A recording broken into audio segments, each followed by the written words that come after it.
Hey folks, Aksham this side from AceIPM. As you would already know, JIPMAT 2023 dates and forms are finally out, and in this video we are going to have a discussion around that. The dates, the eligibility, how do you download previous year JIPMAT papers, and also how do you fill the JIPMAT 2023 form. So without any further ado, let's begin. So first of all, you'll have to go to JIPMAT's official website, which is jipmat.nta.ac.in. Over there, you'll find the public notice as well as the information bulletin. If you open the public notice, it mentions all the important dates. That is, the exam forms are out from 6th of April and they'll be open till 30th of April 2023, 5 p.m. The payment of which can be made till 11:50 p.m. In terms of the correction window, there will be one, and that will be from 2nd to 4th of May. And all the other details have to be announced later on the website. And the important bit over here is that the date of the examination is going to be 28th May 2023, which is a Sunday, and it will be a 150-minute exam, 100 questions plus 4-1 marking, and the exam timing is going to be 3 p.m. till 5:30 p.m. Now this date, it might clash with CUET, but that won't be a problem for you guys, since both the examinations are going to be conducted by NTA. They'll make proper provisions to basically ensure that does not happen. So that is not something that you should be concerned with.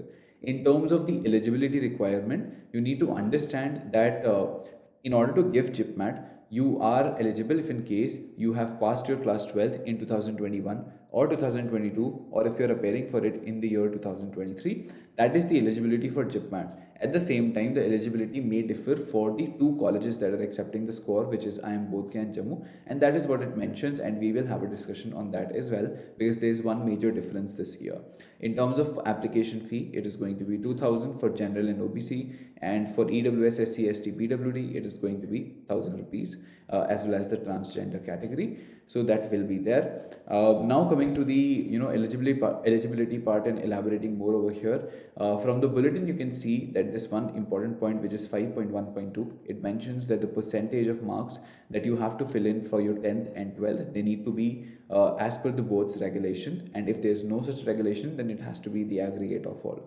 In the case of CBSE and ICSDE, there is no such regulation which asks you to fill only the best 5 or best 4. In both the boards, you have to fill an overall of all the subjects.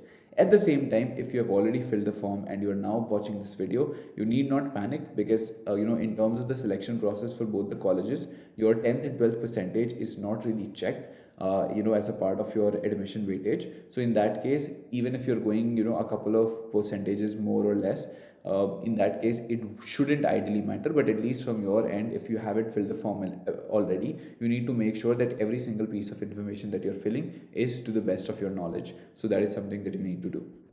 Now, in terms of the eligibility for both the institutions, for IIM Jammu, it is the same as JIPMAT, which is you need to have passed your 12th in 21, 22 or 23, and you need to pass your class 10th in the year 2019. So even a second time dropper can also be appearing for IIM Jammu's IPM.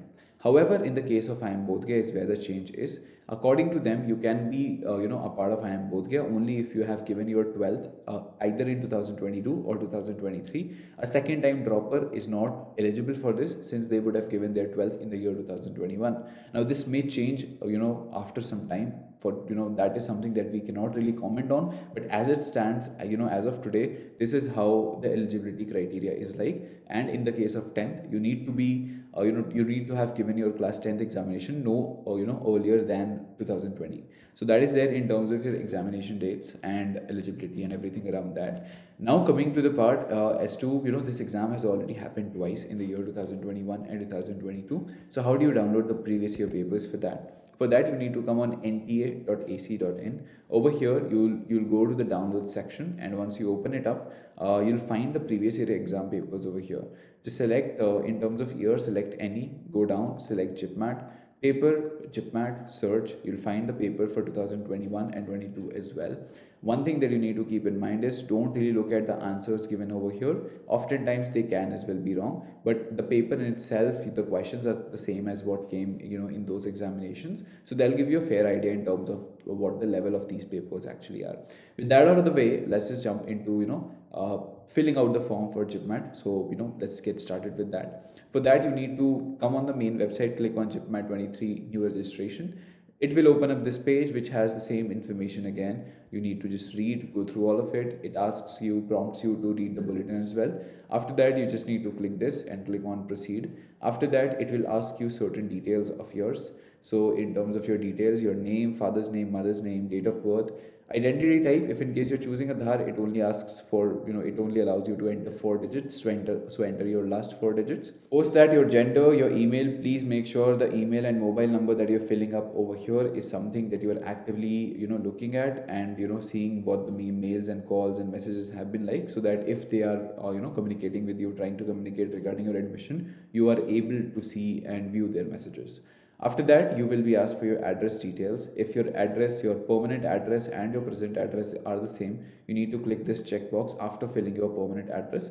Otherwise, you need to uncheck it and fill all these details as well.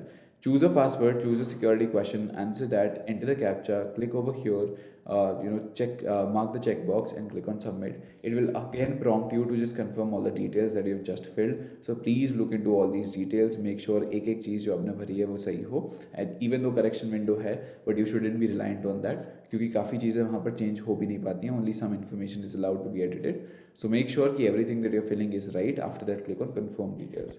After that, you'll land up on your home page. You can then verify your mobile number as well as email address. Once you're done verifying those details is when the form will open up. In terms of personal details, you'll need to fill in other information like your nationality, your category. If you're choosing any other category, make sure you have a valid certificate of that as well. Your PWD status, diabetic, place of residence, mode of preparation. All these are fields wherein they're just collecting data from you for their statistics.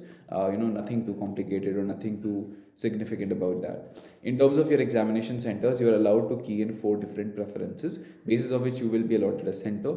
Most of the people will get their first preference, but some people may be shifted to second or third or fourth preference as well. But you can choose all the cities accordingly as per your convenience, geographical convenience.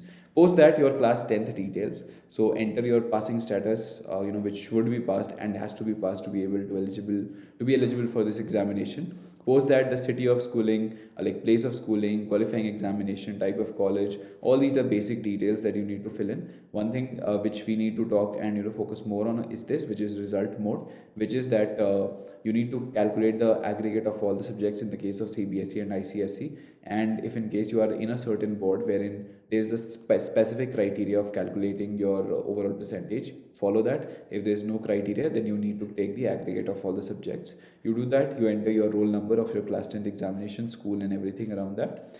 Class 12th, same thing. If in case you have already passed, you are a dropper, you fill the same details once more, but for 12th. If in case you are appearing, you're currently in your class 12th, you just gave your board examinations. In that case, you fill in as an appearing candidate and publish or upload your result later when your result is out. So that is there in terms of your class 12th details. Your details of your guardian, again basic information that they're taking for their statistics. So their qualification, occupation and annual income is something that you fill in over here. Please confirm the annual income from your parents, because there may be a possibility, although they don't check the data from here, but if in case you want to sit for any scholarship which is available for, let's say, people coming from a low income background, in that case ideally those scholarships and everything are available only to people with an annual income of less than 8 lakhs. So fill it accordingly as per the latest ITRs that your parents have. After that, click on all the items in the checklist, enter the captcha code, click on submit. It will prompt you to verify all the details once more. Post that, you need to upload your photo as well as signature. In the case of photo and signature, this the format has to be JPEG only, and the sizes are given. If in case your photo or your signature is of a higher size, you can go on shortpixel.com and compress that and then upload it. Just upload your picture as well as signature over here. Picture has to be in a white background, plain background. And in the case of signature also, try to make sure it is also in a plain background. Just upload the files here, click on upload. After that, it will show up over here. Click the checkbox here and click on make payment. That will open up the form like this. Now, one thing to note over here is that even though it says payment gateway as State Bank of India, you can actually make payment from any payment mode that you may have access to. It does not have to be an SBI card or net banking. This is the payment gateway. But before that, you need to view application form as well. See all the details that you've entered are right and to the best of your knowledge. And only then is when you will make the payment by clicking on I agree, clicking on SBI, over here and click on proceed to payment. For me, the payment is going to be 2000 as I have filled in as a general category candidate, and in that case it'll give you all the options. If in case you have SBI net banking and SBI debit card and everything, you have the option. You can pay from UPI, check, and a lot of other options as well. Once you have made the payment, that will be it. You will get a confirmation. If you haven't got the confirmation, please make the payment once more and mail the authorities to refund you the money which you might have paid twice. So that is it in terms of everything that is there about JIPMAT 2023. I hope you found the video helpful. If you did, please leave a like, comment down your views, share the video with your friends, and subscribe to the channel for more such updates. I'll see you in another one. Till then, stay safe, take care, all the best, and bye bye.